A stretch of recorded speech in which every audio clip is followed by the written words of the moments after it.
कहते हैं ना कि एक ना एक दिन शेर को एक सवा शेर मिल ही जाता है। कुछ ऐसा ही हुआ इंडिया में अपने पैर जमाने आए एक बड़े बिजनेसमैन जेफ बेजोस के साथ। यूं तो इनका रिकॉर्ड है कि जिस किसी देश में बिजनेस करने जाते हैं वहां सबसे पहले अपने कंपैटिटर कंपनी को या तो खरीद लेते हैं और या फिर उस कंपनी को बर्बाद कर देते हैं। लेकिन भारत में इनका ये दांव उल्टा पड़ गया जब इनका सामना हुआ भारत के बिजनेस टाइकून मुकेश अंबानी से। लेकिन सवाल अब ये है कि कैसे मुकेश अंबानी दुनिया के टॉप बिलियनर को टक्कर देने में कामयाब होते जा रहे हैं। अंबानी की कौन सी रणनीति है जो जेफ बेजोस के सारे इक्कों को परास्त करने का काम कर रही है, सब जानेंगे आज के इस वीडियो में। तो बने रहिए हमारे साथ वीडियो के अंत तक। आज हम एक तरफ बात कर रहे हैं अमेज़न के फाउंडर और एग्जीक्यूटिव चेयरमैन जेफ बेजोस की, जो लगभग पूरी दुनिया में अपने बिजनेस स्किल्स का लोहा मनवा चुके हैं। वहीं दूसरी तरफ है इंडियन बिजनेसमैन और वर्ल्ड के टॉप रिच बिजनेसमैन में शामिल मुकेश अंबानी की, जिनकी अमीरी की चर्चा लगभग पूरे भारत में ही होती है।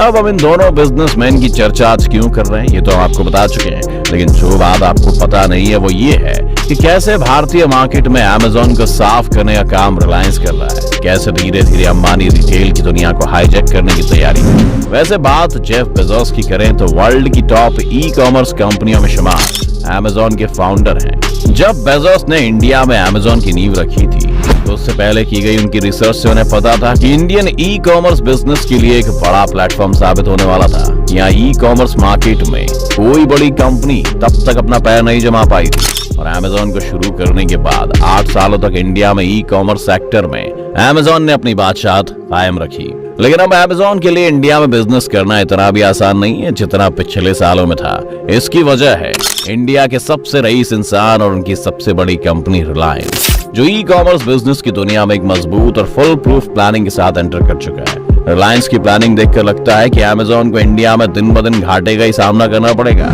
और शायद आने वाले कुछ सालों में उसे अपना यहाँ से बोरिया बिस्तर बांध कर वापस भी लौटना पड़े। अमेज़न ने इंडिया में अपनी शुरुआत जून 2013 में की और अब तक इसके इंडिया में 60 वेयर हाउसेज हैं, जो कि कई शहरों में फैले हुए हैं। साथ ही ये बहुत से स्टेट्स में अपनी होम डिलीवरी सर्विस भी देते हैं। अमेज़न के पास काफी बड़ी संख्या में इंडियन कस्टमर्स का डेटा भी मौजूद है, जिससे उन्हें आसानी से पता चलता है कि कौन से कस्टमर्स को किस तरह के प्रोडक्ट पसंद आते हैं। नहीं, अमेज़न के पास दुनिया की one of the best customer support भी है। इस कस्टमर सपोर्ट, मजबूत सप्लाई चेन और लोगों का ट्रस्ट हासिल करने के लिए अमेज़न ने अपने 8 साल इन्वेस्ट किए हैं और इंडिया में रिटेल का किंग बन गए। 8 साल में खड़े किए गए इस एम्पायर को अब लगातार हर साल घाटा सहना पड़ रहा है और इसकी सबसे बड़ी वजह है रिलायंस का फुल प्रूफ प्लान। तो आप सोच रहे होंगे कि अमेज़न के इस जमे जमाए बिजनेस को अंबानी एकदम से कैसे नुकसान पहुंचा पाएंगे। अमेज़न ने जब इस मजबूती से अपना बिजनेस इंडिया में एस्टेब्लिश करने में 8 साल लगाए तो रिलायंस इतनी आसानी से उसे कैसे हिला सकता है। वहीं रिलायंस का सप्लाई चेन सिस्टम यहाँ सबसे इम्पोर्टेंट कहा जाता है। इंडिया में जहाँ अमेज़न के पास 15 अलग अलग स्टेट्स में 60 से ज्यादा वेयर हाउसेज है, वहीं रिलायंस के पास 12,000 वेयर हाउस है। अमेज़न की पहुंच जहाँ 15 स्टेट्स में, वहीं रिलायंस के 7,000 से ज्यादा माइक्रो वेयर हाउसेज देश भर में। ये माइक्रो वेयर हाउसेज कुछ और नहीं है बल्कि रिलायंस के रिटेल स्टोर्स हैं, जो कि देश के लगभग हर छोटे बड़े शहर, गांव और जिले में मौजूद हैं। रिलायंस ने पहले ही अनाउंस कर दिया है कि वो इन रिटेल स्टोर्स को अपने कॉमर्स बिजनेस के लिए फुलफिलमेंट सेंटर में बदलने जा रहा है और इसके जरिए रिलायंस को 3 ऐसे इंपॉर्टेंट बेनिफिट्स मिलेंगे जो अमेज़न जैसी बड़ी आउटसाइडर कंपनी के पास नहीं है। अब ये 3 बेनिफिट्स क्या हैं ये भी आपको बता देते हैं।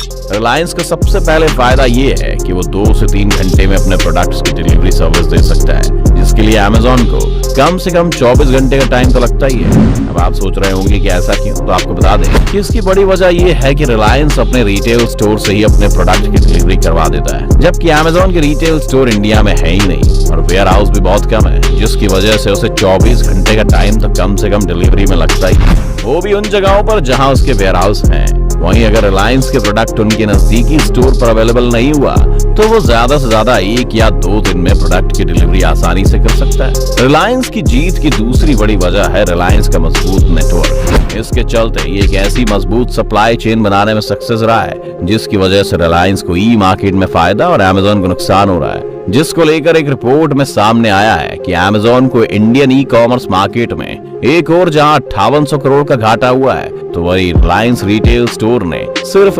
9,800 करोड़ का प्रॉफिट कमाया है। इन 2 रीजंस के अलावा एक और रीजन है जिसने रिलायंस को अमेज़न से आगे निकलने में मदद की और वो है डिस्ट्रीब्यूशन चेन। इस चेन के चलते रिलायंस के पास तीसरा और बड़ा एडवांटेज है, जैसे कि कस्टमर अगर प्रोडक्ट को रिटर्न करता है तो इसका नुकसान रिलायंस को नहीं सहना पड़ता है, जबकि अमेज़न को हर रिटर्न में नुकसान उठाना पड़ता है। जैसा कि हम जानते हैं, ई कॉमर्स बिजनेस में रिटेलर्स और मैन्युफैक्चरर दोनों के लिए एक बड़ा चैलेंज कस्टमर के प्रोडक्ट को रिटर्न करना माना जाता है। इसका बड़ा रीजन है कि ई कॉमर्स बिजनेस में रिटर्न्स 20 से 30% से ज्यादा होता है। इतना ही नहीं, ई कॉमर्स साइट्स पर शॉपिंग करने वाले करीब 80% रिटर्न्स वाले प्रोडक्ट का एक्स्ट्रा खर्च होता है, जो कि एक सेलर को ही चुकाना पड़ता है। अमेज़न पर बिकने वाले ज्यादातर प्रोडक्ट सीधे तौर पर अमेज़न खुद ही सेल करता है। ऐसे में प्रोडक्ट के रिटर्न पर होने वाला एक्स्ट्रा खर्च भी अमेज़न को ही झेलना पड़ता है। यानी ये रिवर्स सप्लाई चेन अमेज़न के लिए अरबों डॉलर के नुकसान की वजह बनती है। अब आपके मन में ये भी सवाल आया होगा कि अगर रिटर्न्स अमेज़न के लिए इतने बड़े नुकसान की वजह है तो रिलायंस के लिए क्यों नहीं? वो इसलिए क्योंकि रिलायंस के रिटर्न प्रोडक्ट को पिक करके near by Reliance retail store में पहुंचाना होता है, जबकि अमेज़न के साथ ये प्रोसेस में काफी लंबा और ज्यादा खर्च करने वाला है। रिलायंस जहां पैकेजिंग, ट्रांसपोर्टेशन और लेबर की उस कॉस्ट से बच जाता है, वहीं अमेज़न के लिए प्रोसेस बड़ा घाटा साबित होता है। अब आप सोच रहे होंगे कि जब रिलायंस जैसी बिलियन डॉलर की कंपनी अपने 1200 रिटेल स्टोर से इतना फायदा उठा सकती है तो अमेज़न भी ये काम क्यों नहीं करती, जबकि वो तो $1 ट्रिलियन कंपनी है जो कि रिलायंस से ज्यादा वेयर हाउस या रिटेल स्टोर आसानी से खोल सकती है। लेकिन अमेज़न ऐसा बिल्कुल भी नहीं कर सकता, जिसकी वजह है हमारी सरकार। जी हाँ, इंडियन गवर्नमेंट के रूल्स उसे ऐसा करने की परमिशन नहीं देते। 2018 में गवर्नमेंट कई ऐसी पॉलिसीज लेकर आई जिसके मुताबिक कोई भी विदेशी कंपनी इंडिया की सुपरमार्केट की चेन के शेयर को 51% से ज्यादा नहीं ले सकती।